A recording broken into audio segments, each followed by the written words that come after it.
right? So first off, the Bill of Rights in the United States, life, liberty, and the pursuit of happiness, not the guarantee of happiness.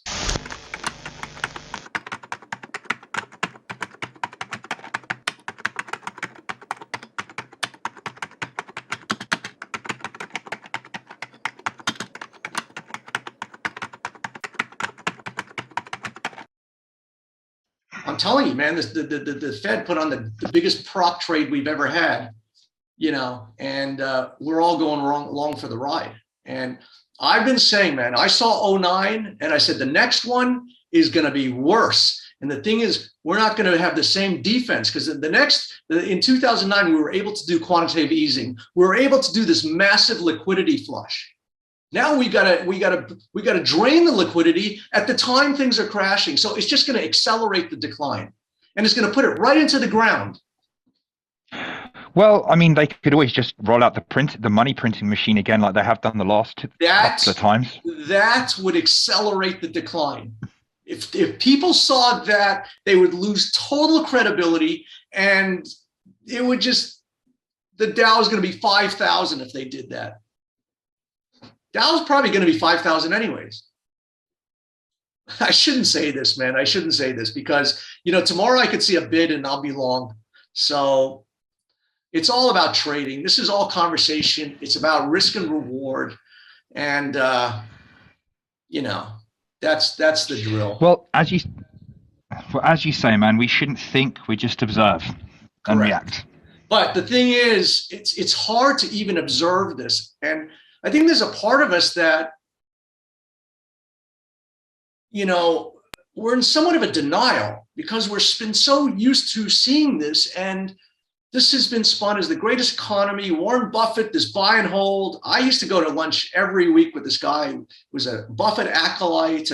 He bought, Apple, 20 years ago, he bought the thing, and he's just been sitting on this thing. And his thing is, the trees are going to grow the sky. And I go, but we're $30 trillion in debt. This is not the same.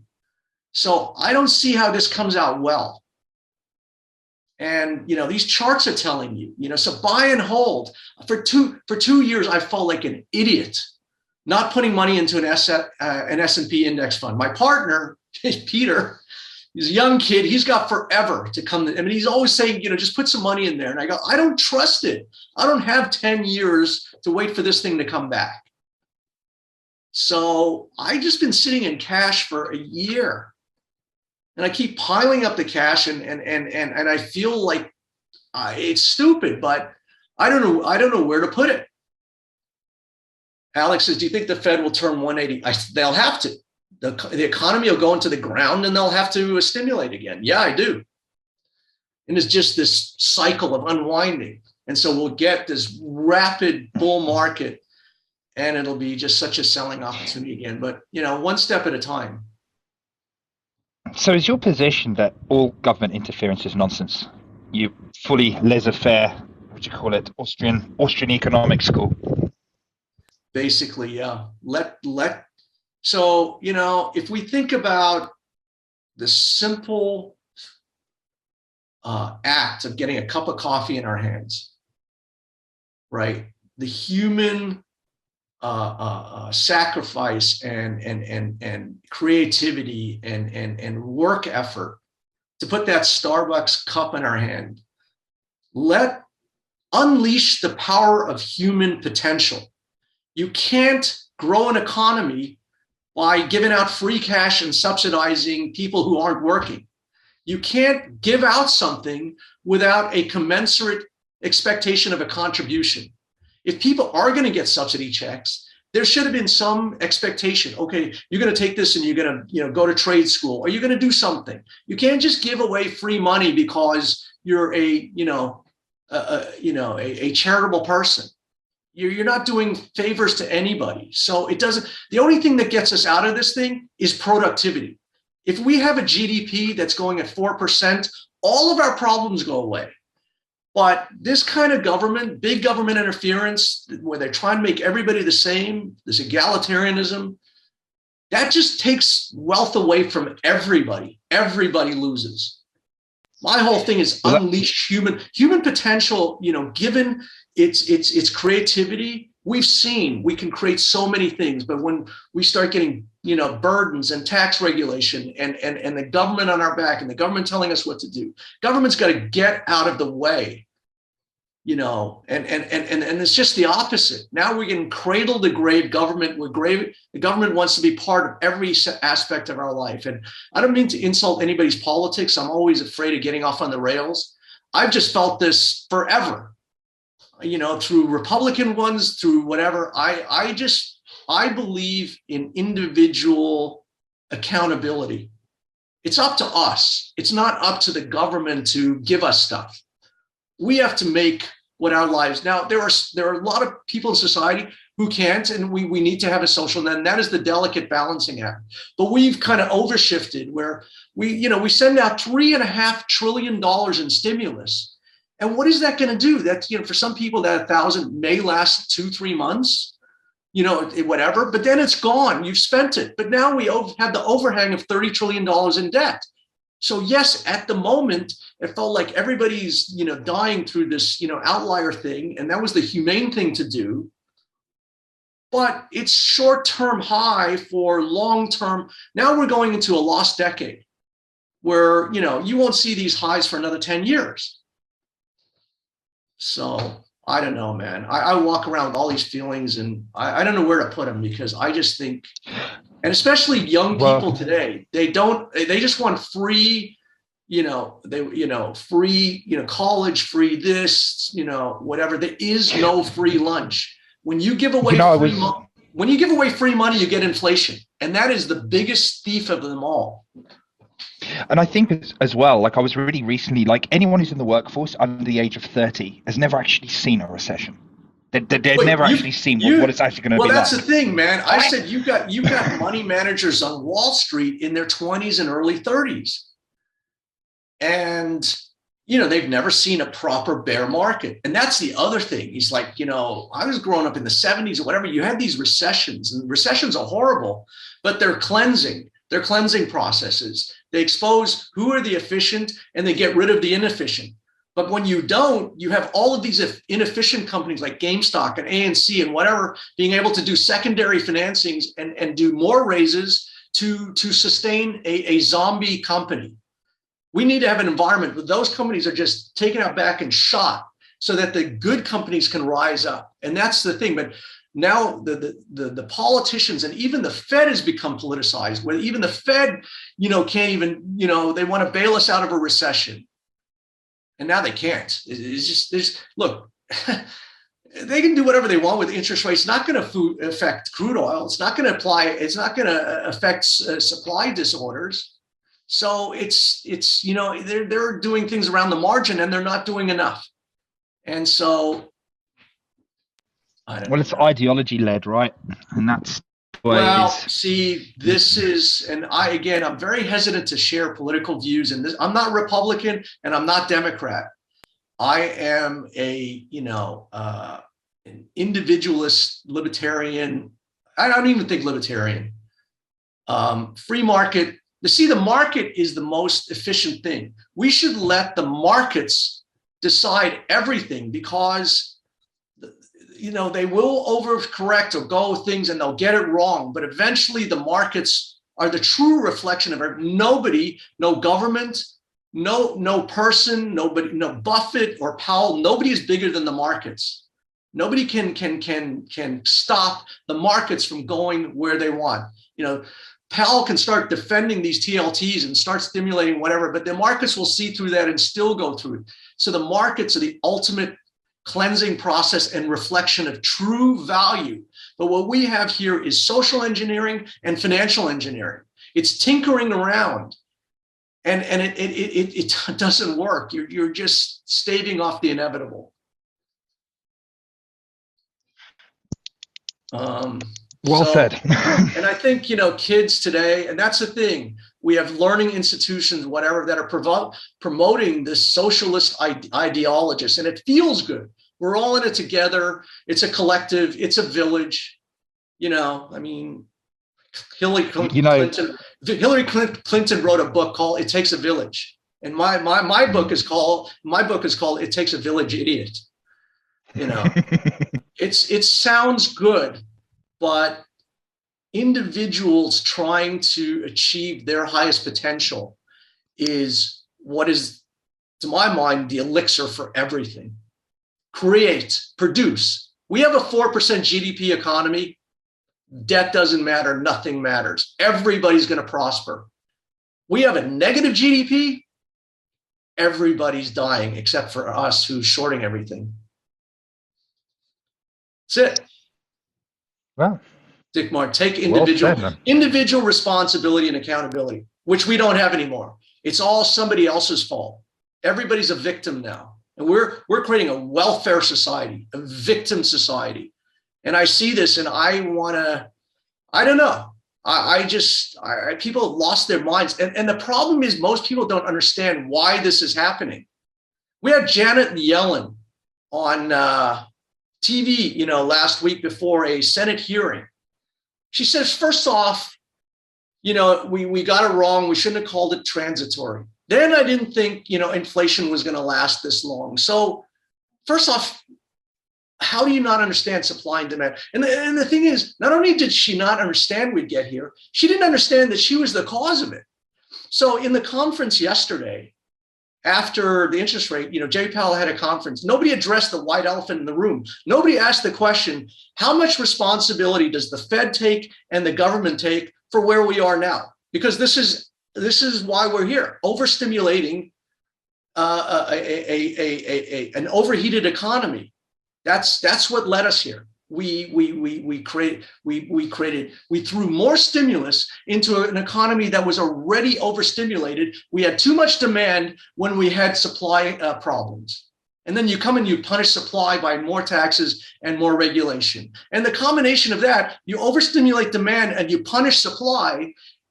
It's just a basic equation. Inflation is in imbalances of demand and supply. So I showed you in my newsletters, I was saying this 6 months ago, a year ago. So I'm thinking, if I can see this, how can Janet Yellen not see it? And, the thing is, she probably does, but, she's just misleading everybody. But here's the problem, man. And every time I hear that they're data dependent, that's like it's like trading, waiting for the next Tesla just announced their quarterly report, whatever, a month ago. It showed all-time new vehicles and whatever. It showed a great balance sheet. It showed a great projection. So now, am I supposed to buy on that information and wait 2 months for the next report to come out before I adjust? And the market's at 550. So being data dependent is fucking crazy to me. It's reactionary. You got to be ahead of it. It's like waiting for a virus to come. So we knew that Corona was in China in November, but we didn't start reacting to it till the following March. And for 6 months in the life of a virus, it was too late. And 20 million people are dead because of it.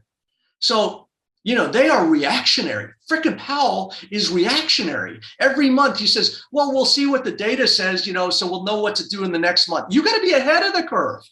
That's what the market requires. In order to have confidence, they have to have confidence that Powell understands what's going to happen in the future and he's going to react to it now, not wait for it to happen. And then, it's just too late. It's too late. I mean, they can always just raise their hand and go, sorry, we'll try better next time. Worst, mortgage demand we've had in 22 years. I mean, I knew there was carnage, but when I saw that graph, I didn't really, I didn't think we were here yet. But the problem is, I think that we've got so much more to go. So, I didn't think we were here. This is where I thought we were going. But then I saw this chart yesterday. I actually saw it on the TV and I took a picture of the TV. But I didn't know that we were here. And what it is, this is a combination of bond and stocks. So stocks are only down 20%. So that's why I thought, well, we really haven't seen the panic yet. But the problem has been in the bond market. We've never had a year like this where we've seen stocks and bonds go into this kind of bear market together. And this is not good. That's not a good chart. It's not heading in the right direction. And I don't think it's double bottomed here. Jason says that was imaginary wealth. Yes, it was. It was. It's free money, man. Anybody see Wolf of Wall Street? Wolf of Wall Street. It was Matthew McConaughey's character. You know, they're upstairs getting drunk, and he says, "A fugazi. It's a fugazi. It's it's just air." And it's true. It's just true, man. There is no free money.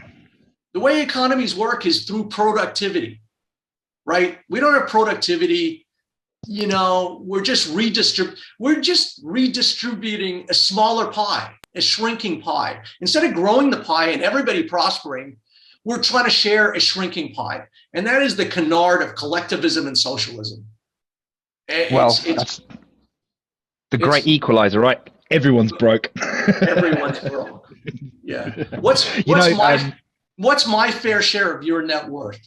That's what socialists ask. Right. How much of your money can I take? You know, Margaret Thatcher said, socialism's fine until you start running out of spending other people's money. I was just gonna say that.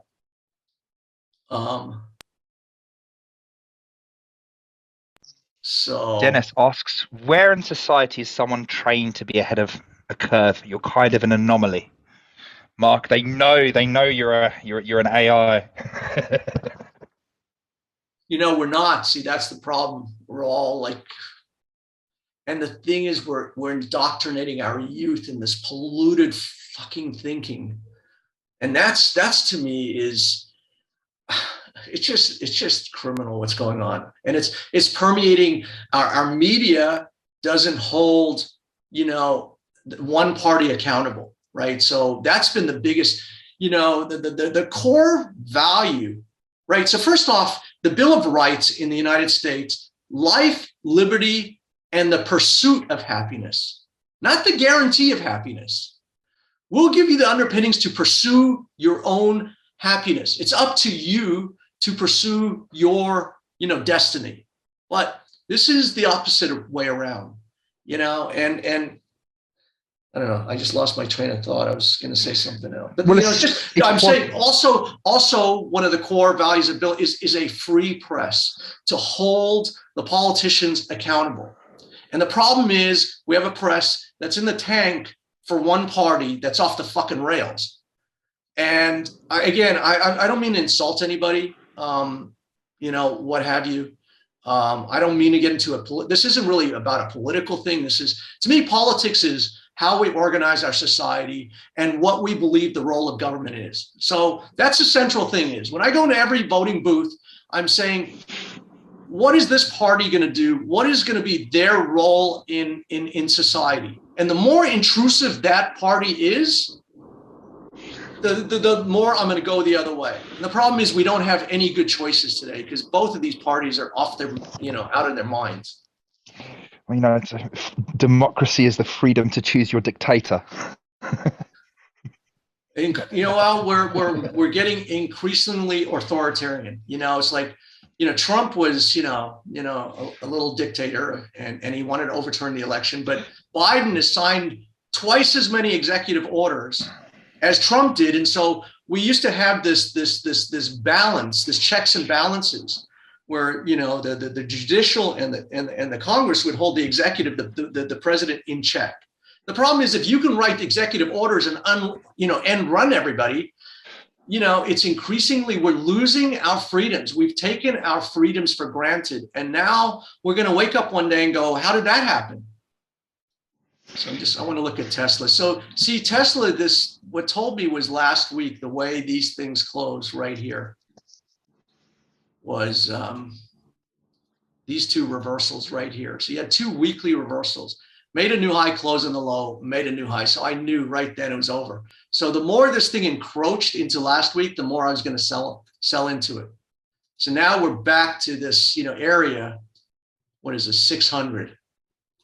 So, I imagine by the end of the week, by tomorrow, we could be, maybe in new low territory or certainly closing right into the lows on a ledge. And again, quick measurement, 600 to 1200, that's $600. I just take 50% off. I think you could take 75. Take 50%, you're at 300. So you can see, yeah, 45 is 1.3 million. $1.3 million short. So pop out a profit for 118,000 there. So you can see how this is going crazy now.